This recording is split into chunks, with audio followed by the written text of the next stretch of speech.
Queen Elizabeth II employs an astonishing 1,200 people just to keep the royal household running. The positions held by her staffers vary from cooks to chauffeurs. But as it turns out, quite a few people on the payroll are doing jobs that seem, well, delightfully bizarre. The Master of the Horse position goes way back to the year 1340, according to Horse and Hound. While this position would have been of importance in centuries past, today the job is an honorary one. The outlet explained, "The Master is no longer involved with the day-to-day running of the royal stables, but still makes inspections and rides in ceremonial uniform at state occasions." I think she also felt that there was a responsibility on her to maintain the bloodlines that had been established over many generations. In 1999, the Queen appointed Lord Sam Vestey, former chairman of Cheltenham Racecourse in Gloucestershire, as the new Master of the Horse. He is the senior officer in charge of the royal stables as well as the horses and carriages belonging to the Queen. The Telegraph reported, "In his role, he attends important ceremonial occasions when the sovereign rides on horseback or travels in horse-drawn carriage, such as at Trooping the Colour and the state opening of Parliament." Stuart Parvin, who manages the Queen's wardrobe, revealed that there's a staffer tasked with breaking in the Queen's shoes. To do this, the employee dons a pair of socks and walks around the carpeted areas of Buckingham Palace. Parvin told the Evening Standard in 2017, "The shoes have to be immediately comfortable. The Queen can never say, 'I'm uncomfortable, I can't walk anymore.'"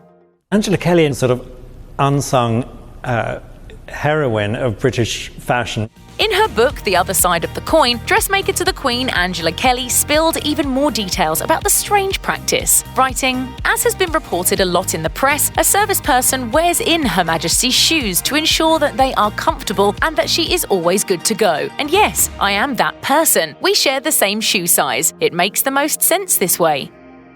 Up until the mid-1800s, the head of the royal family travelled via the River Thames. Back then, 48 staffers dubbed Royal Watermen were responsible for rowing the royal barges in order to transport the sovereign. But during his reign, King Edward VII cut the number by half. The royal family's office states, "The sovereign today still retains 24 royal watermen under the command of the Queen's barge master, thereby continuing one of the most ancient appointments in the royal household." It's quite a big thing. Very prestigious, and a lovely tradition as well. But while this ceremonial team remains on staff, there isn't exactly a daily need for them. In the rare instance when the royals travel the Thames, the royal watermen are tasked with accompanying the family. Of the more than 1,000 people working for the monarch, one is the Astronomer Royal. This position first came to be in the 17th century, with the Royal Museum's Greenwich explaining, "The first Astronomer Royal was charged with drawing up a map of the heavens with enough accuracy to be reliable for navigation." Although the job led to a great number of scientific discoveries, the position is mostly ceremonial today. As of 2020, astrophysicist Martin Rees holds the honorary position and is thus a member of the royal household. My professional interest has been in trying to understand cosmic phenomena and how our universe has evolved. But despite his credentials, working as the Queen's astronomer doesn't exactly pay well. Rees receives a stipend of just about $129 per year.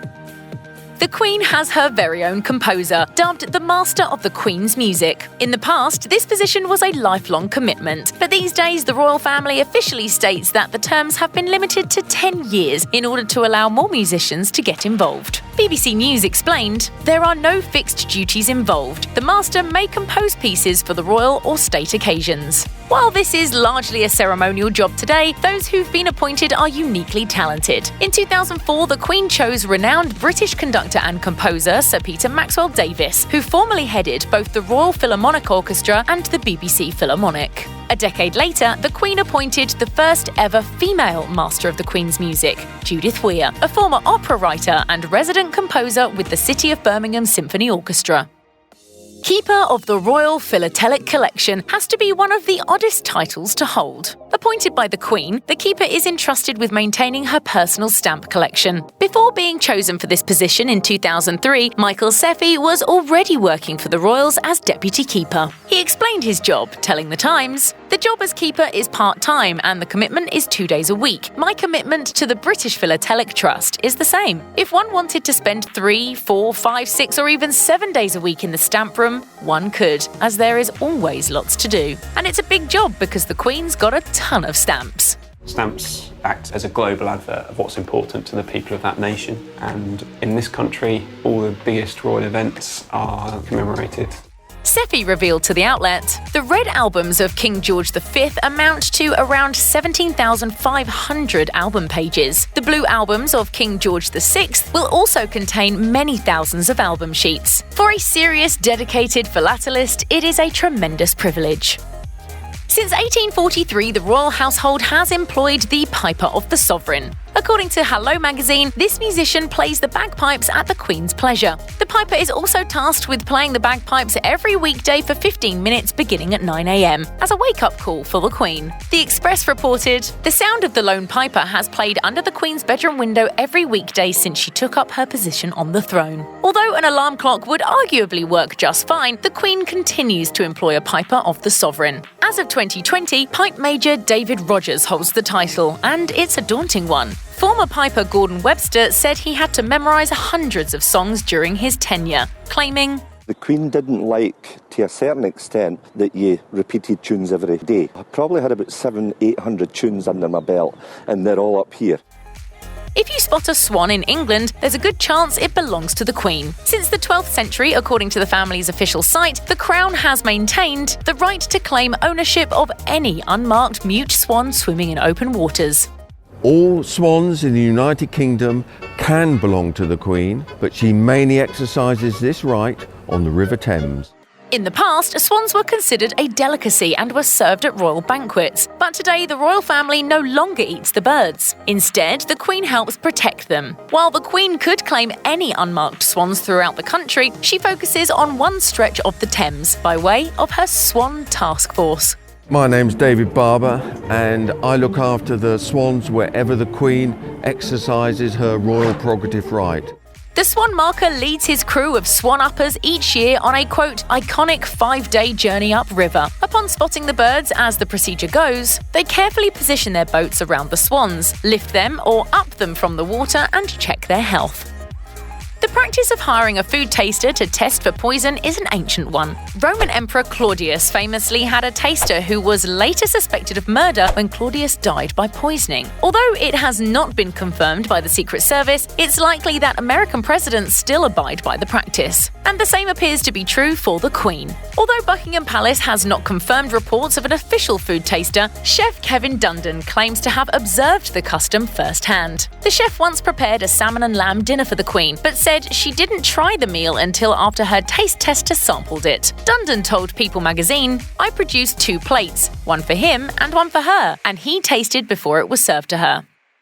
One does not simply earn the title of Grand Carver of England. Rather, one is born into it. Even if you're the go-to person at Thanksgiving, there's no hope of becoming the Queen's carver unless you're of noble blood. The Financial Times reported, in the past, skilled carvers would serve the monarch slices of meat that were a uniform shape and thickness, and which were still hot. Today, the Earl of Denbigh holds the sole position as Grand Carver of England and is responsible for, you guessed it, carving meat for the royal family. Although this may sound like a strange job, it wouldn't have been in years past. Chef and accomplished carver Mark Hicks told the outlet that the practice has become a lost art. Just as the title of Grand Carver of England is passed down through generations, Hicks misses a time when the skill was, quote, proudly passed from father to son.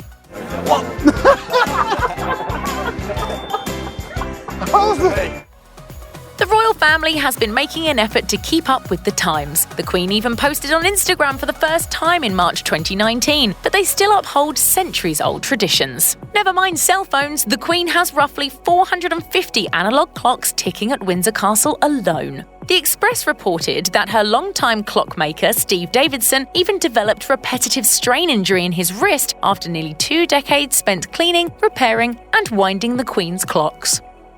Pages of honour have perhaps one of the simplest jobs in the royal household, which is appropriate since they are kids. According to the Daily Mail, pages are tasked with carrying the Queen's train during royal ceremonies and hold office for 2 to 3 years between the ages of 12 and 15. But not just anyone gets the job. They are the sons of the royal family's friends, and their duties are tougher than they seem. One of the Queen's page boys even fainted while she was giving a speech back in 2014. My government will introduce a bill to bolster investment in infrastructure and reform planning law to improve economic competitiveness.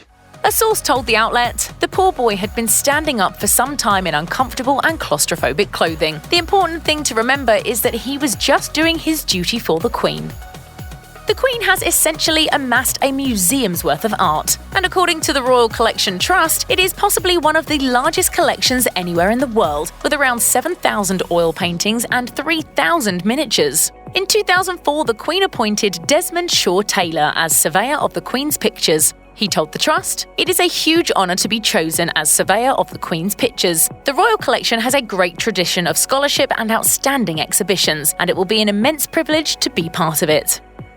You know you've really made it once you've added an on-call sculptor to your payroll. In 2008, the Queen bestowed artist Alexander Stoddart with a mouthful of a title, Her Majesty's Sculptor in Ordinary in Scotland.